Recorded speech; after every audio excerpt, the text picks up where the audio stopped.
Is up, guys? If you're watching this on Spotify or Apple Podcasts, you can no longer see me, as you may have noticed. You're welcome for that. Um, I wanted to start this episode off just kind of giving an introduction to some of the changes that are happening. Um, from this Wednesday forward, we'll be dropping a new episode of the Batcave Podcast every Wednesday. But there'll be a little bit different structure. Some episodes will be interviews with artists, and other episodes will be me talking about artists that I'm listening to and sharing little snippets of their music. I think that this is a good way to get back into more of the purpose of starting this, which is sharing music with you. And I think that interviewing artists is a really effective way to do that so you can kind of hear their story. But at the same time, I would like to start sharing more music with you guys again and just sharing the music that I'm listening to, putting on artists that way as well. With that being said, this is not one of those weeks. I got a very special guest with me today. He goes by the name of JayJ. Um, as these interviews come out, you might notice that some of them were filmed a while back, but part of this transition has just been setting everything up so it's all ready to go, making sure it's ready so this next chapter looks better than it ever did before. Um, if you know an artist that you just found or someone you think I'd like to listen to, I'd love for you to message me on Instagram at Mr. Batcave. And I think it's the best way to, if you make music or one of your friends makes music, I love finding new music. And I'd love to feature your music on the podcast if I like it. That's going to be the only metric I'm using. I'm not caring if you're signed, if you're independent. If you make good music, I want to share it. Now, with that being said, it's going to be a very short section of the podcast where I can play your song. But what I would like to do is also make content on my page around your song as well. So, with that being said, that's kind of what this new stage of the podcast is going to look like.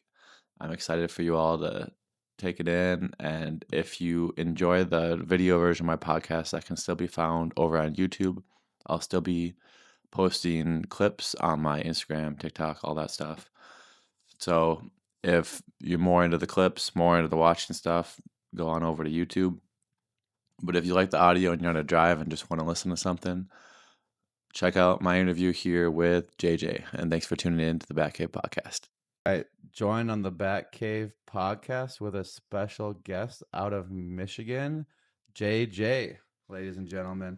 Hey, thanks for having me, man. Happy to be here. Of course, happy to have you. Let's get started by what growing up in Michigan was like for you. It was pretty cool. I grew up in West Michigan, so I had access to Lake Michigan, and I definitely took that for granted because you don't really realize how big it is until you get older. But growing up by the lake, spent a lot of time at the lake, and then we had cool winters too. So winter sports, snowboarding, sledding, all that. So it's pretty fun. If you're not much for the cold, then it could be pretty brutal, but overall, it was pretty fun. And while you were out there, when did you first get started thinking you wanted to get into music? So funny story. I started writing lyrics when I was about 13 or 14. And then that quickly became freestyling at parties, just with me and my buddies when I was around like 16, 17. And it was more like me just trying to be funny. And after having so many of my buddies be like, oh, you should make a song, you should do this. Yeah, around the time I was like 17, 18, started like looking into ways like, okay, is there studios here? What do I need if there's no studios? Kind of things like that. So. No, that's super cool. And then ultimately ended up moving out to Nashville now. What has that been like as far as a change in like where your career's at and how it's kind of propelled putting out music and working and collaborating with other people? So honestly, I've been here only 5 months now, but really in the last month and a half, I feel like I've already taken leaps and strides compared to being in Michigan and being in Louisville where I previously was. Just the opportunity to collaborate here is just so much more than it is anywhere else I've been. Just here tonight at Group, you've seen how many artists are just coming through here. So just having that community is something special, and it definitely helps like keep everything fresh. So yeah. No, for sure. Did you know when you first started making music? 'Cause I think some people are very much like, I want to be to myself. I don't necessarily want to collaborate with other people. Did you know from an early point that you wanted to work with other people? So I actually started working in like workshop kind of spaces where like 5, 6 my friends and I would get together and just kind of workshop a song. So I started that way. So actually, since I started that way, it was kind of weird for me to get my own equipment and kind of recluse for a little bit and work on my own and be a little bit more self-sufficient. And I've gotten used to that way too, but I just don't think anything really beats like the collab environment. You know, you got a producer there, engineer, whatever, a couple buddies, you know, just kind of shooting the shit, making music. I think that's the best way to do it in my opinion. Yeah. What kind of went into coming up with your artist name? So funny story. When I was born, JJ was JJ was my nickname with my family, except it was just like 2 J's. Everybody called me JJ. And when I started making music, I didn't really know what name to use. And me and my buddy back home were just hanging out one day, and he was super invested in my music, one of my most supportive friends. And he's like, what if you kept it JJ, but you spelled it like Jay-Z does, but without the hyphen and just go all caps JAYJ?" And he like wrote it out for me, and immediately right there I went home, and I was only on Facebook at the time. I went home and like changed my Facebook profile to like from just 2 J's to that, and so that's kind of how that came about. Yeah. No, that's crazy. I feel like it sounds like your friends were pretty involved from like an early point in your music career. Do you think that kind of helped support you on the start of it, or?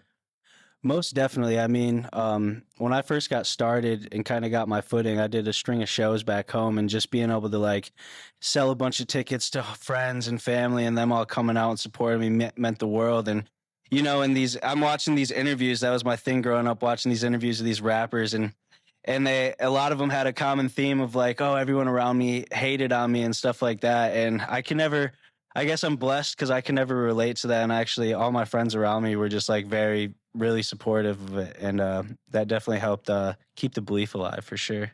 No, that's awesome. Do you think that like watching those artists growing up that you wanted to necessarily like go down like a rabbit hole at one point, or did you kind of always know where your sound was going to be at? Oh, it's taken a lot of rabbit holes to figure out to land here. Oh man, I started just rapping. Like, I mean, I'm from Michigan, so Eminem, you know, like yeah, everyone tries to be like Eminem in Michigan at some point or another. So started out rapping. Became a fan of Post Malone when he dropped White Iverson. I was a huge fan of that sound. So, you know, I hit the studio next time and I'm like, hey, yo, you got auto tune? Like, you know, so kind of started messing around there. And yeah, it just kind of developed over time. I feel like it became less of like trying to make something that maybe everybody else is making, or trying to like just replicate someone else's sound, to eventually just kind of became a genuine thing where it felt like I was just making things that were true to me. And that's when the sound that is there now kind of like came about, in my opinion. No, that's super cool to go down that path. I think it's interesting because I also grew up in the Midwest and seeing like the impact Eminem had in the Midwest, and then moving Most outside definitely. the Midwest and realizing that obviously still sold a crazy amount of records, but like the people didn't like grow up with Eminem the way that people do in the Midwest. He's like the only rapper in a lot of people's eyes in the Midwest, like at the Oh yeah, most definitely. time. That was like everyone was greatest rapper alive, Eminem. You know, if you're from the Midwest, Eminem is Yeah. it. No, the first time I moved out, I like found friends that hadn't seen 8 Mile before, and I'm like, "What are you talking about? This is a classic movie." Yeah. And then you watch it now, like later in life, and you're like, "All right, the acting in this movie is kind of subpar. It's not." Yeah, maybe I just watched this because I loved Eminem. Yeah, maybe the story wasn't as in developed as I thought it was. No, most definitely, for sure. So since over the last like year and a half, you've worked with a lot of different artists, and I think it'd be cool to kind of share some of the stories behind working with different artists that you've worked with. And one of my favorite collaborations you've done was with Abstract. So I want to talk a little bit about what happened with that song and how it came to be. Yeah, so initially met Abstract. I opened up for one of his tours and his Detroit stop, and that's how I got to know him a little bit. After that, you know, we did the whole Instagram exchange, kept tabs on one another, and I had kind of like floated the idea of making a song together. I think I might even send him a couple, but nothing felt I guess, right. And then I remember when I sent that No Place Like Home to him, he seemed really excited about it, which made me really excited about it. And then when he sent the verse back, it was like, I'm glad it happened now, because it feels like, if it happened on maybe a couple of the other demos that I had sent over, it wouldn't have felt like No Place Like Home does. That one just feels like special. I feel like him and I were both in a similar space. I can't speak for him, but that's the way the record feels. And I think it just kind of came together in like this perfect storm. So that was a lot of fun. Shout out Abstract. Yeah, I know. I've been listening to him since like 2016. And that's like one of my favorite features he's ever done. Like I like a lot of Really? music, but that's like one of my favorite features from him. I just think that I think he has so many different avenues he does with music. Most And definitely. now, like, when you are in so many different rabbit holes, like, you have to also, as the listener, be in like the right spot to hear that song at a certain point. Mm. And I feel like No Place Like Home was just like it was like aggressive from him, but it's also like I don't know, it just felt like special in a way. Oh, most definitely. And that's it too. Like, I'm listening to his music and I'm like, I wonder, if he'd like this or that, or if it's too left field. And like I said, when he sent the verse back, I was like, oh, like I didn't see this coming, but at the same time, like absolutely loved how it came out. So that was awesome. Yeah. What's your process generally like when it comes to collaborating with artists? Like, are you making a song and like already kind of have an idea of who you want on it? Or are you sending it to like a couple different people? So most of the time I'll kind of like, talk to an artist. Maybe we meet online or in person, like, hey, it'd be cool to make something together. And then as I make songs, if I didn't finish something or this or that, and I'm like, this would sound cool, and then I'll kind of send it. There have been times where I've sent it out to multiple people, but my favorite's when like we're in the same room together and we can kind of like create it from the ground up. Just internet makes it easy to kind of send opens over, and that's kind of more efficient. But if I'm in the same place with somebody, that's definitely my favorite, because you're just on the same page with everything. What's been a collaboration that you maybe didn't think was going to happen and kind of surprised you when it did?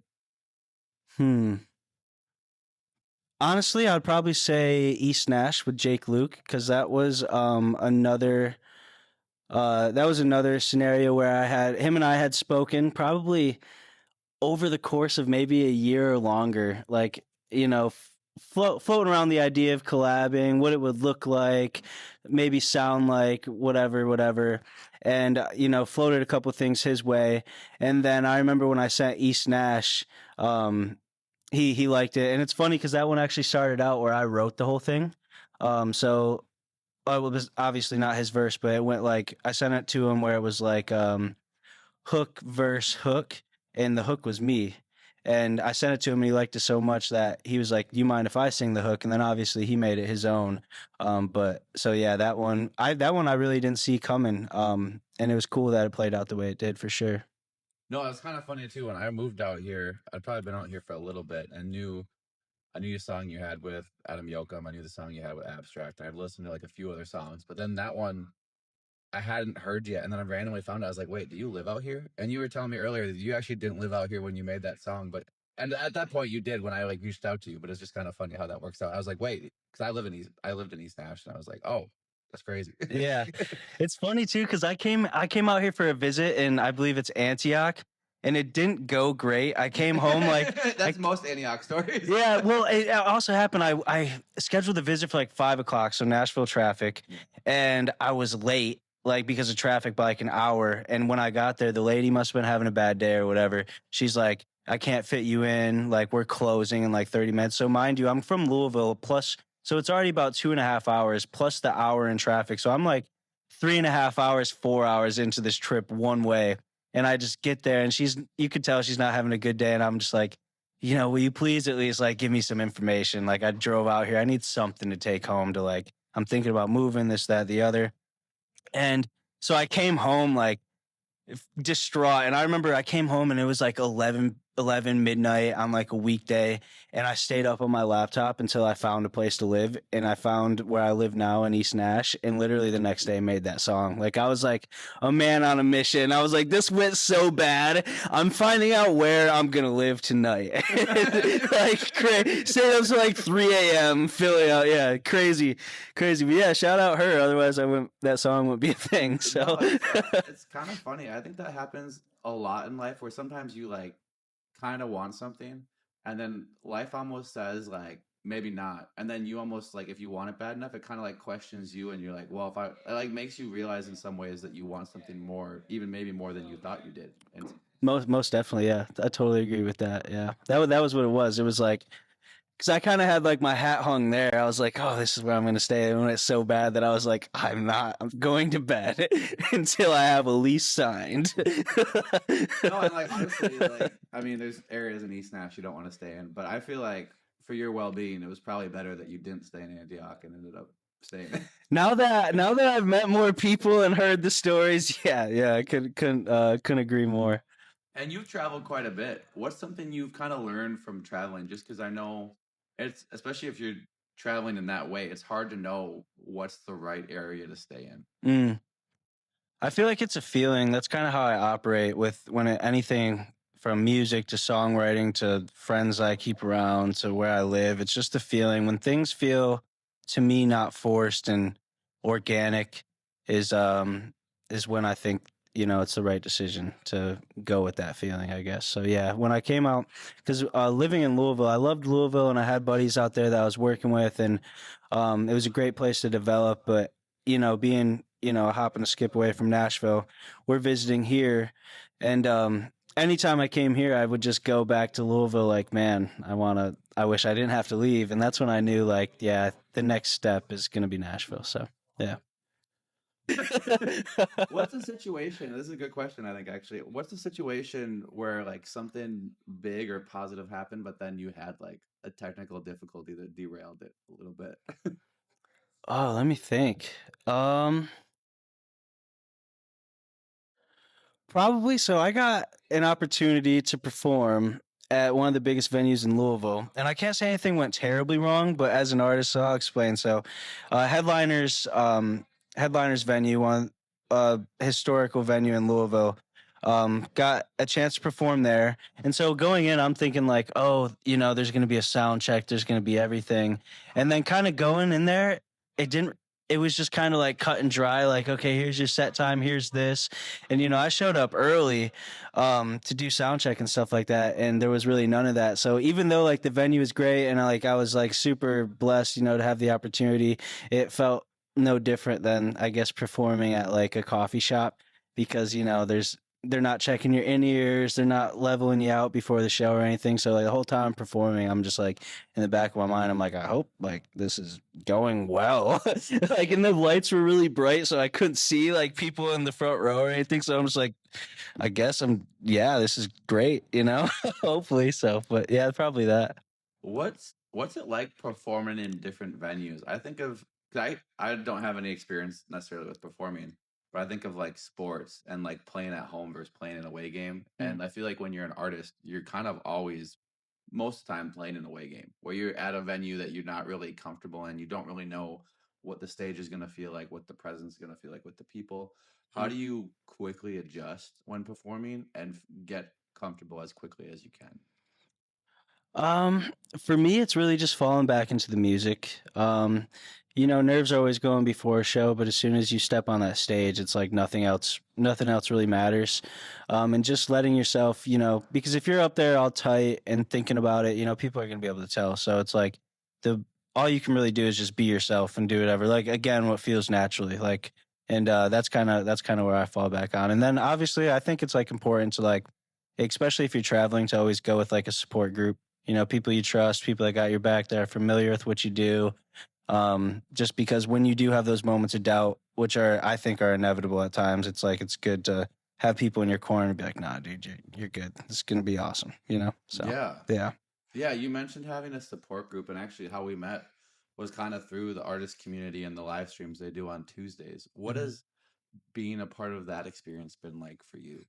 as an artist? Honestly, man, it's been everything because when I moved down here, I knew a few people, but I definitely didn't have like anything figured out. I knew I do my thing where I'm gonna drop music, I'm gonna do content, but like I didn't know what was gonna happen or where it was gonna go or who I was gonna meet or this or that.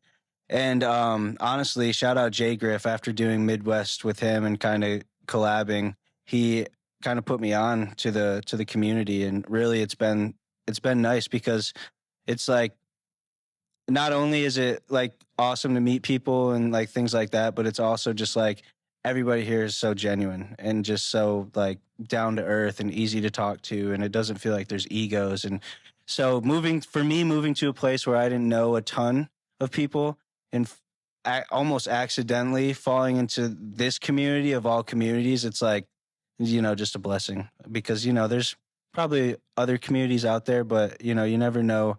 Um, Kind of, I guess, the people involved and stuff, and the fact that I got involved in such a genuine community is a blessing for sure. No, for sure. And you mentioned, the song Midwest with Jay Griff, and now you guys have collaborated a couple times. What's that like?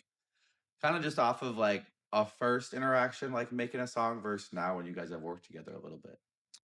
I feel like off rip, it just went really well. It's funny because the other night I just texted him out of the blue, and I was like, "Yo, thanks for like being so down with this and being a part of it, and it really feeling like a collab and it just coming so organically."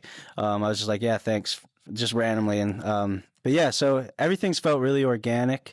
I feel like, yeah, I mean, shout out Jay Griff, he's a great guy. Yeah. Yeah, you guys actually have a new song coming out this weekend. We do. Share a little bit about that song.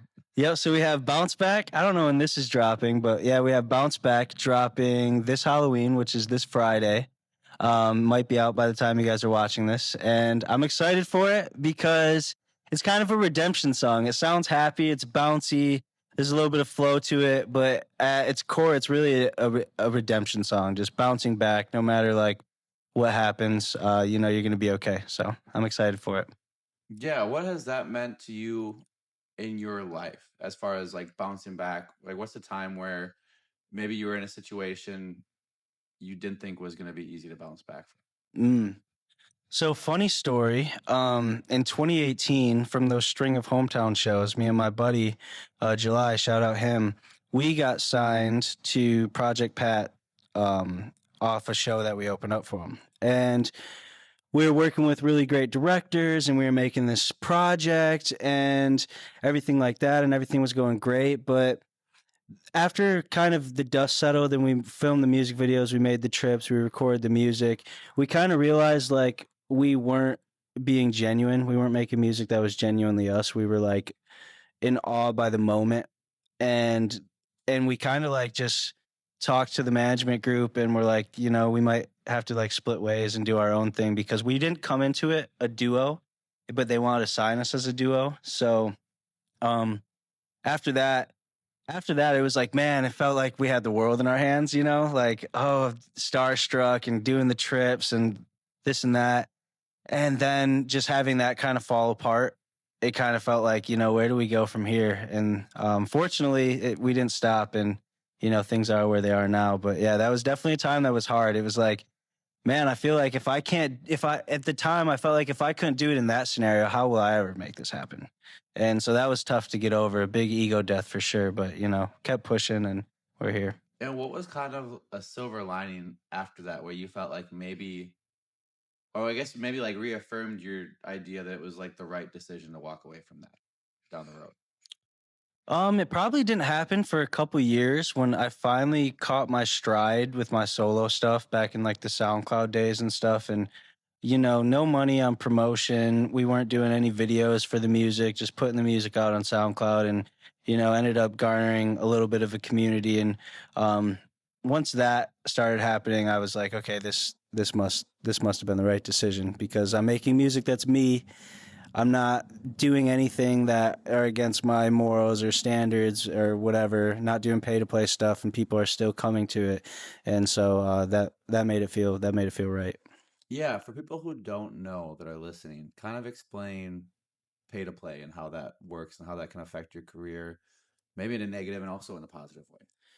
Yeah, so I mean, everybody has heard like the industry plant terms, and you can buy like PR, you can buy promotion on Instagram pages, you can do advertising on Meta, you can do Spotify playlists, you can do all that stuff. But I mean, at the end of the day, if you know, I feel like if you're making something that people resonate to, they're going to come regardless. And sure, like, you know, if you got something that's catching fire a little bit and you want to pour some gas on it by running some ads, you know, more power to you. But if that's all you're doing, I feel like it's kind of hard to form a genuine community, you know? So, Yeah. And you've managed to create a genuine community with your music. And I feel like, part of that's come from just you being yourself and going out. What's something that you would, or like, I guess, advice that you would give to an artist who's starting out and just like maybe just making music for the first time, or maybe feels a little stuck on their music journey? so advice, I would probably have to say, I mean, it sounds cliche, but just keep going. And sometimes I feel like we're in like this, I feel like we're in this hustle culture where like everything's like, you know, you have to like grind every single day and do this and do content every single day or whatever it may be, release every week. But sometimes if you're stuck, like it's cool to just like go live life, you know, like go take a step away, you know, go hang out with your friends, see your family, do some things you loved, like you love outside of music, and things will come to you. I mean, that's how it's at least worked for me. So, Yeah. What kind of led to you, I guess, viewing it that way? Because I do feel like there is the David Goggins of artists who just feel like they have to just go, go, go. And, mhm. there are the Mikes of the world who just feel like they just kind of not float through life and they live with intention still, but there is kind of that wave now of people who are like, you have to be inspired to make music and you can't, force yourself to make something. What Mhm. kind of put you on that path? I guess because I was on the opposite path for quite a while, where you know, setting my own deadlines and stressing myself out about getting mixes perfect or artwork or this or that, or maybe, you know, maybe, you know, you get somebody to mix or make you artwork and they have something pop up in their life that then delays whatever you're doing. It's like, so I've lived like the opposite where I'm stressing about every single thing. So as of the last like 2 to 3 years, I like made a promise to myself. I was like, just I'm just gonna go with it at this point. Like I'm just gonna make what feels right. I'm gonna put it out. Like everything's gonna happen the way it's supposed to be, and I truly like I guess surrendered myself to that belief. And ever since then, it's like just more the fun kind of came back to it because when you're focused on just like the performative aspect of it all, like streams or money or whatever it may be, the love kind of gets lost a little bit. So coming back to just like I don't know, just going with the flow. It's like oh well, I'm having fun again one day, and that's better in my opinion. Yeah, no, I agree 100%. What's the plan look like for you as an artist and I guess as a person going towards the end of this year and the start of the new year in 2026? Yeah, so really, I'm just kind of sticking with my initial plan that I came up with at the end of 2023. It's really a song a month, content for all the songs, a couple pieces of content for each song. And really, I mean, outside of that, I want to get more into writing as well. And then, doing more things around Nashville, meeting more people, getting more involved with the community, the artist community. And so, really, just kind of keeping the status quo because it's funny you asked that because I was just talking to my buddy. I'm like, so I've been doing the same thing for a while now, song a month, content, this, that. And it's like when you're just focused on the month to month, maybe it doesn't look like growth. But like when I look back, like, cause I was thinking the whole reason I brought it up is cause like I was thinking like, what do I have to change? What do I have to change to reach another level? And then I kind of like just took a week to reflect on everything and was like, well, I mean, if I look at it from, the point I made the decision to move like that, everything has gone really great. So let's just keep it going really. So kind of just came upon that realization where I was like, I don't have to change or that was where I was like getting back into thinking too much about it, like, oh, things are going good. How can I make them go better right away? It's like, no, let's stick with the plan, let's, lean back a little bit. So yeah. No, I've noticed that with life, especially with fantasy football. I feel like when things go bad, you notice it and you're like so frustrated with things going bad. But when things are just like good and smooth, you feel that urge to like, why aren't they going better? How can I make this better? How can I like be better here and there and the other thing. But it's like, no, Mhm. I'm good. Like we're fine. We did what we wanted to do this week. We won our matchup. We're good. Like Yeah. I was on the waiver wire like crazy this morning. I'm like, I just won by 30, but shit. This running back could, and so I was like, Cam's out for a while. Yeah. Picked up like 3 guys. I'm like, how do I flip them? And then they like perform like trashing. Like, why did I change? Why did I? Like, oh, I'm gonna start this guy. Yeah, that lays an egg. Yeah, exactly. Well, I appreciate you so much Oh, for dude. coming on the Batcave Podcast. Of course, appreciate you, man. Thanks for having me. Of course.